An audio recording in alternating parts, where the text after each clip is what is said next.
Next month, Stefan and I will be expanding our book talk series to include movie talk. I'm excited since the first movie will be the remake of Ghost in the Shell, which promises to be a wellspring of discussion, positive or negative. But there is one topic I want to address beforehand, and that is the perpetually aggrieved Tumblristas that flip their shit every time a white person plays a character that wasn't white in the source material.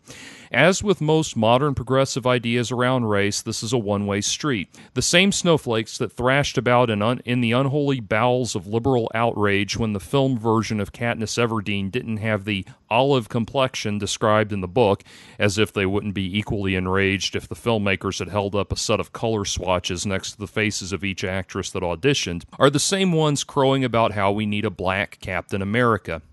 Interestingly, I did see at least one hysterical Twitter rant about how it was even more culturally insensitive to have Elle be black against an otherwise white cast in the upcoming Death Note adaptation. I started to call this a sensitive issue as I laid these words to print, but I really can't bring myself to dignify it to that degree. White people playing anime characters isn't racist, it isn't whitewashing, and it isn't cultural appropriation. To dispense with the constant citations, I'll tell you now that my primary source of information on this matter is Anime From Akira to Princess Mononoke by Susan J. Napier.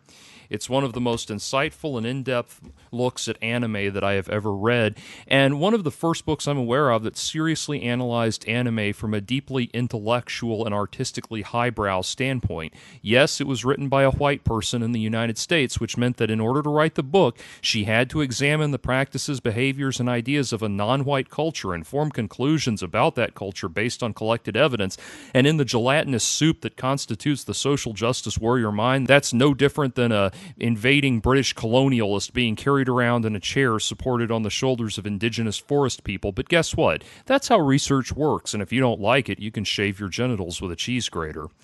Anyway, Napier is unafraid to tackle some uncomfortable questions about anime head-on and is admirably able to address the issues of cultural appropriation in a thoughtful manner that doesn't kowtow to the current wave of white people are the toilets of the world hate-mongering that passes for modern intellectualism. One topic she addresses is the fact that anime characters in general don't look Japanese. More precisely, they don't look Asian, since Japan is not a race. Historically, this came about because the earliest manga artists were basing their designs off of classic Disney characters, hence the big sparkling eyes and fair skin common to anime characters. Elaborating on this, Napier writes, "In fact, a number of Japanese commentators have chosen to describe anime with the word muko kuseki, meaning stateless, or essentially without a national identity. Anime is indeed exotic to the West in that it is made in Japan, but the world of anime itself occupies its own space that is not necessarily coincident with that of Japan. Unlike the inherently more representational space of conventional live-action film, which generally has to convey already existing objects within a pre-existing context, animated space has the potential to be context-free, drawn wholly out of the animator or artist's mind. It is thus a particularly apt candidate for participation in a transnational, stateless culture." In a revealing discussion between the critic Ueno Toshiya and it's actually Toshiya Ueno. In this, she uses the grammatically correct presentation of Japanese names, which is to put the surname first.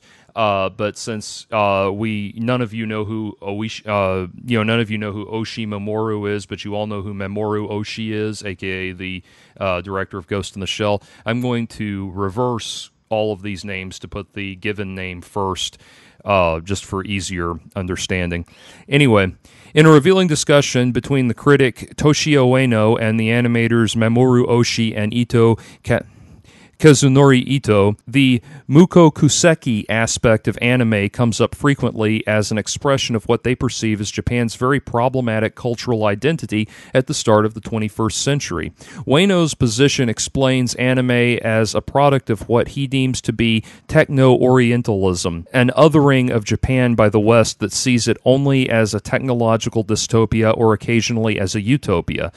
Thus, anime may be seen as a dark mirror that reflects the Japan to the West, and to some extent vice versa, in that anime also gives Japanese viewers a distinctive vision of non-Japanese worlds. The three commentators are fascinated both by the medium's appeal at home and by its increasing popularity abroad. Groping for an explanation of this popularity, they all seem to agree with a statement made by Oshii that anime is another world. This other world, according to Oshii, is created by animators who themselves are stateless.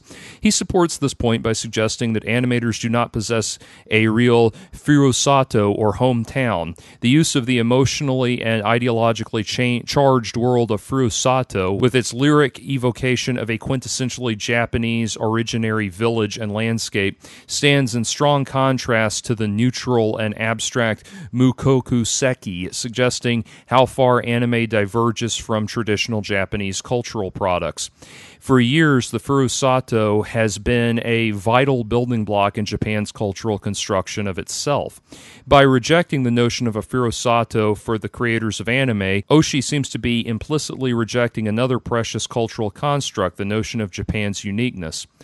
Another aspect of anime's mukokuseki quality in many eyes is the extremely non-Japanese depiction of human characters in virtually all anime texts. This is an issue among American audiences new to anime as well, who consistently want to know why the characters look Western. In fact, while many anime texts do include figures with blonde hair, it is perhaps more correct to say that rather than a Western style of figuration, the characters are drawn in what might be called anime style. This style ranges from broadly grotesque drawings of characters with shrunken torsos and oversized heads of some anime comedy to the elongated figures with huge eyes and endless flowing hair that populate many romance and adventure stories. And while many of them are blonde or light brunette, many have more bizarre hair colorings such as pink, green, or blue. To Oshii and Ueno, this deliberate de-Japanizing of the characters is in keeping with their view of anime as offering an alternative world to its Japanese audience. In fact, Oshii suggests that this is part of a deliberate effort by modern Japanese to evade the fact that they are Japanese. Quoting a provocative statement from the director Hayao Miyazaki to the effect that the Japanese hate their own faces, Oshii sees the Japanese animators and their audiences looking on the other side of the mirror, particularly at America, and drawing from that world to create, separate from the reality of present-day Japan, some other world. Oshii's statements are not altogether universal, as he himself acknowledges when he admits that Leiji Matsumoto's space battleship Yamamoto series has a very Japanese-esque aspect to it. In fact, virtually all anime contains some Japanese references, from psychology to aesthetics to history. This referencing may be superficial, but many works, particularly from Miyazaki's Studio Ghibli, such as My Neighbor Totoro, Ponpoko, and Grave of the Fireflies, are deeply embedded in the Japanese history and culture. Indeed, Oshii's Ghost in the Shell, while referencing a dystopian global future and containing many allusions to the Bible, also strongly evokes both Shinto and Buddhist archetypes in its climactic scene. Oshii's central point that anime is a world unto itself, however, is essentially correct. The animated space, with its potential for free-form creation, is in many ways a realm that exists in counterpoint to the world of modern Japan. Indeed, perhaps the most fundamental reasons for anime's popularity in Japan is not just economic constraints and aesthetic traditions, but the very flexibility, creativity, and freedom in the medium itself, a side of resistance to the conformity of Japanese society. If this hypothesis is true, it might also explain anime's increasing popularity outside of Japan, for it seems reasonable to argue that this is an appeal that goes far beyond the constraints of any specific culture. The very quality of statelessness has increasing attraction in our global culture. It's not just Japanese audiences who search for more varied forms of electronic entertainment, who long for an anywhere, or who are tired of their own faces. In fact, the popularity of anime both in Japan and abroad attests to a new kind of hybridity on the part of a global younger generation that is increasingly electronically conversant with the vast variety of worldwide popular culture.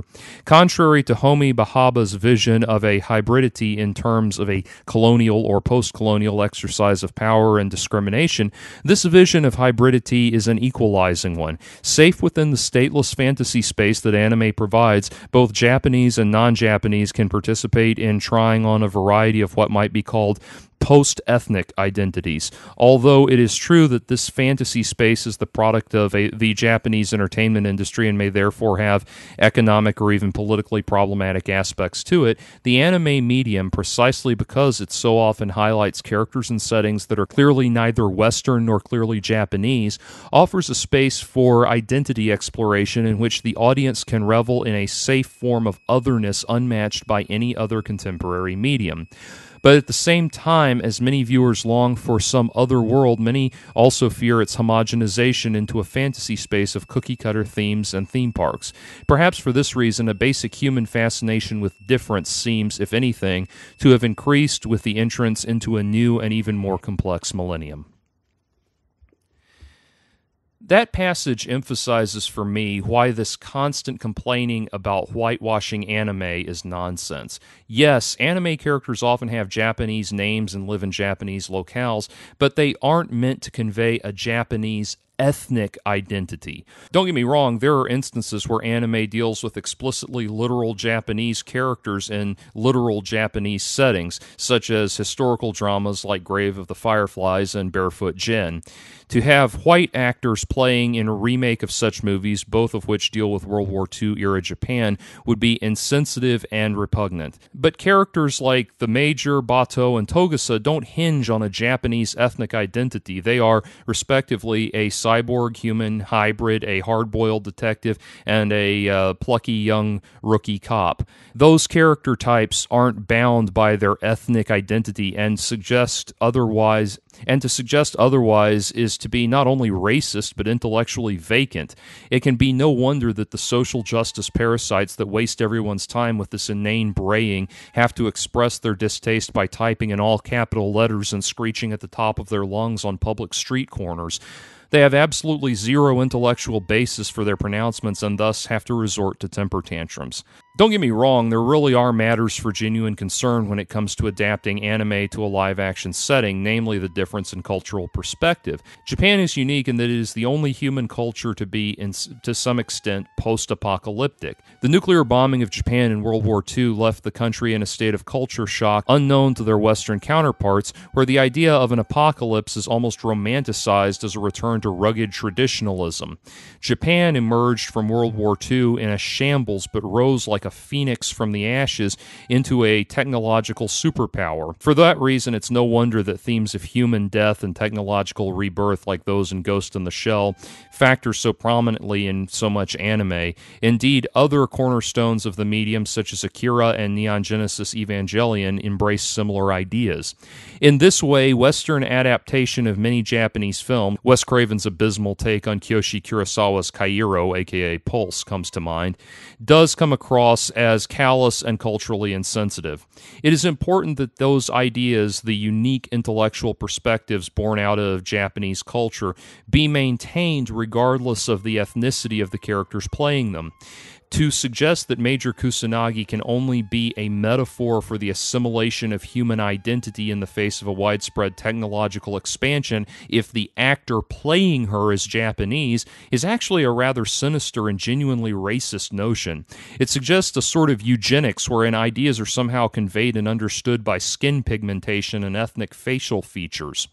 In a previous video on steampunk culture, I commented on how science fiction fandom has gone from being an intellectually highbrow movement into an endless series of merchandising floor shows and cosplay contests, and it's for this reason, not race, gender, sexual orientation, gender identity, or any other reason, that I argue that the modern social justice-minded folk aren't real fans. They don't get the deeper meaning and purpose of science fiction and instead fixate on a sort of ethnosexual balancing act, making sure that the number of black vaginas is equal or greater to the number of white penises, and that no man in the convention hall is drawing sexual gratification from the sight of any female cosplayers. My prediction for the Ghost in the Shell remake is that it will be deeply culturally insensitive, not to the Japanese, but to Americans. I'm quite confident that it will be a Candyland joyride of slick cyberpunk imagery that will throw out the deep philosophical ruminations on the nature of consciousness and identity and replace them with a bunch of mindless action sequences and the same sort of look Geppetto, I'm a real live boy premise we've gotten over and over again in just about every US-made sentient robot movie. That's what you should be angry about. You should be pissing boiling blood over the fact that every time Hollywood hacks taste the world's finest cuisine, they say, hey, I bet if we deep fat fry dog shit and inject it with high fructose corn syrup, the American taste buds won't know the difference. But that will never happen. That takes actual intellectual rigor, nuance, and subtlety. And it's hard to screech about that at the top of your lungs outside a lecture hall where someone you don't like is scheduled to speak. Kind regards, Jordan. If you enjoyed this commentary, please help me continue to bring you more content by making a donation to patreon.com/JordanOwen42. Your contribution will help me turn this channel into a hub of libertarian pop culture discussion and current events commentary. Thank you for listening, and as always, please hit the subscribe button if you haven't already.